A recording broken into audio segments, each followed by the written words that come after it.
અને હવે જોઈએ સમાચારો વિસ્તારપૂર્વક। સૌપ્રથમ વાત વરસાદની, તો આજે પણ રાજ્યમાં ભારે વરસાદની આગાહી વ્યક્ત કરવામાં આવી છે।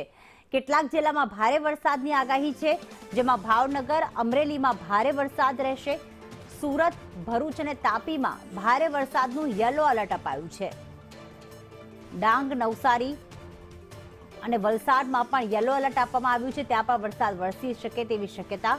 દમણ, દાદરાનગર હવેલીમાં પણ વરસાદની સંભાવના છે।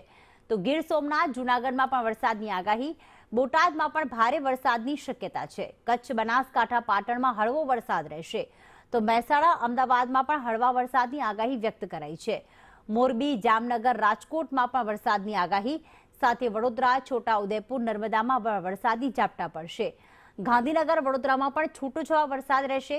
અરબ સાગરમાં ડિપ્રેશનથી માવઠાની અસર રહેશે।